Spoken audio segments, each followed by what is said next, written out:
I am. How you doing?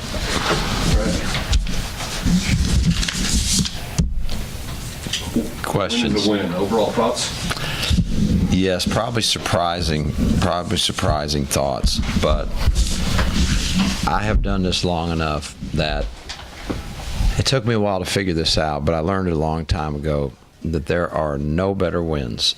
There are no better wins than when you are completely struggling from the offensive side, when nothing's going right and balls are not going in and free throws are being missed and turnovers are being had, and it's just not a night of confidence on the offensive end, and you still find a way to dig down and win the game. There's no better ones to a coach, and so I'm incredibly proud of this effort. This is a team, maybe without the name of, some.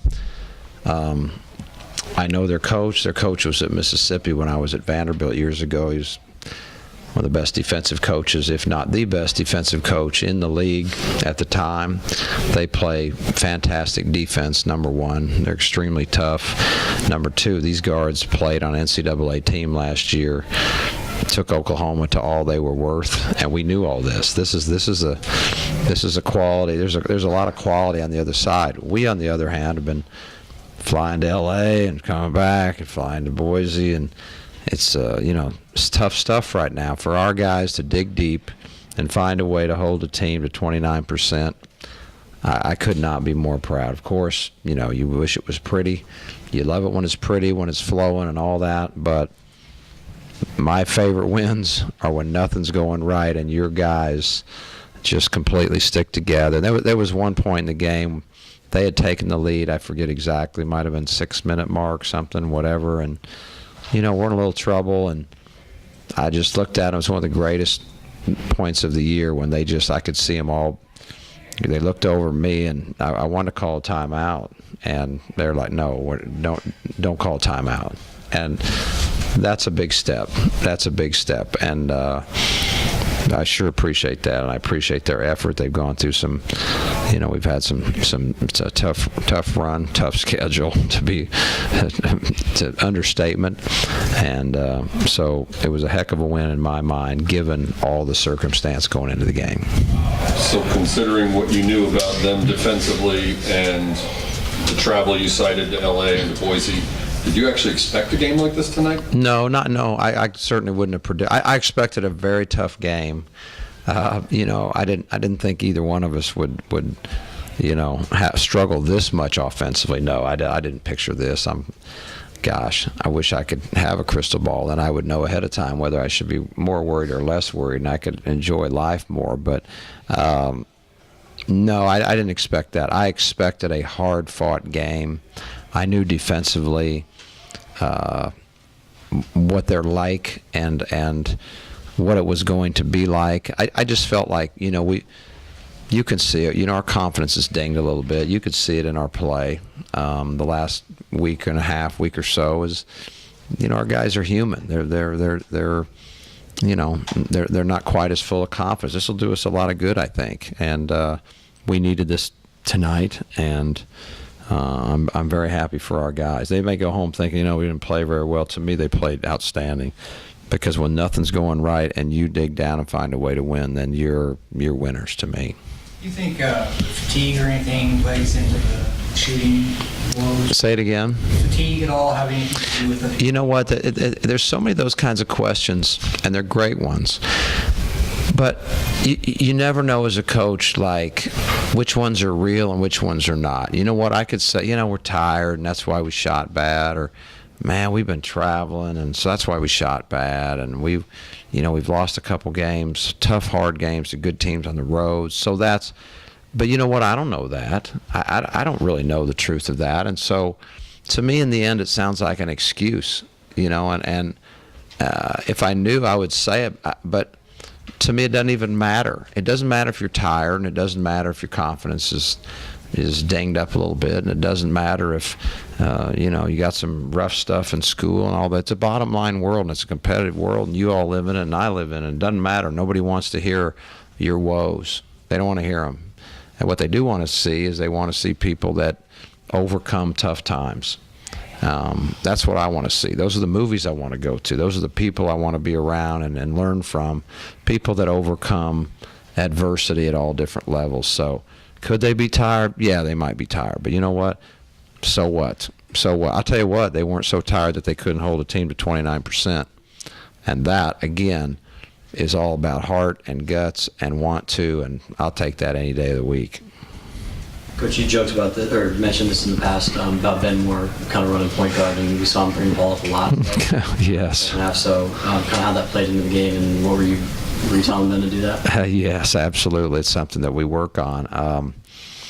They put about as much heat on us as that. Well, no, not about. They put more heat on us than anyone has all year, as you can tell. They're not a real big team. They're very, very quick, and they protect their lack of size by incredible pressure.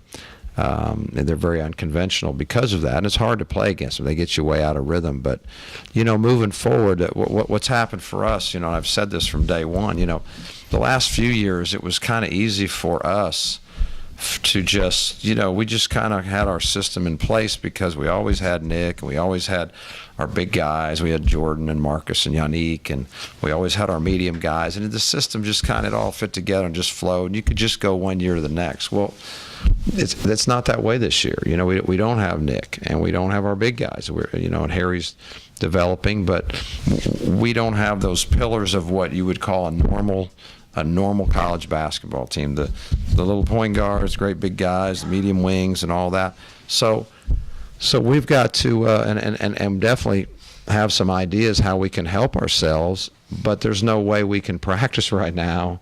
You don't do this in an hour and a half. Okay, this takes days, this takes weeks to make some changes that you feel now that you've played some games. How can we protect weaknesses, and how can we hurt other people with the ingredients that we have? And so we definitely have some ideas that way, but I don't know when are we going to do it.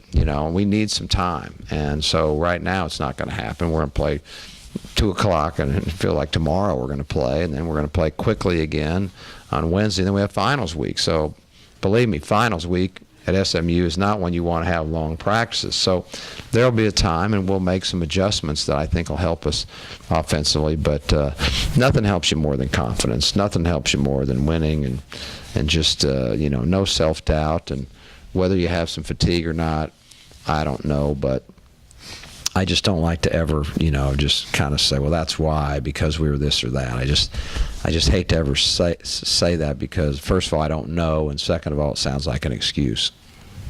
What kinds of adjustments can you make to kickstart the offense? Well, that would be pretty dumb. It's a good question, but it'd be really dumb of me to just go ahead and tell everybody where we're headed and some ideas that we have. I just think, that would really not serve us very well. So hopefully those will show up not soon again, because and I do think it's a good question. I really do. I just think I'd be, my gosh, that would not be where I want to go. But there are some ingredients. We're going to have to play. They're going to have to be some modes, if you want to call them that way, that we play a little bit different. We change the floor a little bit. We're not conventional. We again, against certain teams we do have a post game. Against other teams, that'll be difficult. We do have a number we set at the beginning of the year. We have a lot of guys that can shoot the three well, and we're not shooting the three well right now. So that's an issue, because we're going to need by the end of the year to be a team that has a number of guys that are playing with confidence and shooting threes, and I think that will come back. It's a long year, and I do think we can help them with that, and hopefully that's going to take place. Tonight was, I think, your third straight game that you went to halftime with fewer than 30 points. What did you talk about with your team at halftime? What adjustments did you try to make after the intermission? Well, just mainly ball movement, and I thought we did a much better job of that. Now, in defense, they pressure ball reversal as much, more than anyone we've played all year. So they kind of make it stick. They're small, they're quick, they get out in the lanes, and so that made it a little bit tough for us. But our biggest thing that we were trying to do was to make sure that we were getting a lot of ball reversal to at least change the sides of the floor with them. They're very aggressive. They're very good at help side defense. They're just a great defensive team, and so we definitely tried to do that, and I guess it worked a little bit better. We got 3 whole more points than we did the first half. So no big payoff there, but I am proud of the defensive end, and offense will come back and we can help them. But I can tell you, it's the hardest thing to do is to help a team that doesn't play with great heart and fight and play together and all those kind of things. Those teams are hard to help, and tonight we were definitely not one of those teams. Looked like they had some trouble in the second half when you guys get some dribble penetration and they really couldn't guard some of your guys without fouling. How big an effect do you think that had? And that's the mix we need to semi answer the question before. We need a mix that makes sense to our guys. It's easy. It's easy to just sit here. Well, you need to do more of this, and you need to do a little bit more of that, but it has to all fit together. It's I always equate it to music, which I love music, and when you put a good band together and everybody sort of gets in sync, that's basketball. When everybody all of a sudden it all blends and everybody has their part and it works together. But just to say, just drive it more, or just do this more, or that more, it's much more complicated, because there's always the big factor of spacing and timing, and also the right places, the right guys in the right place for the actions that take place.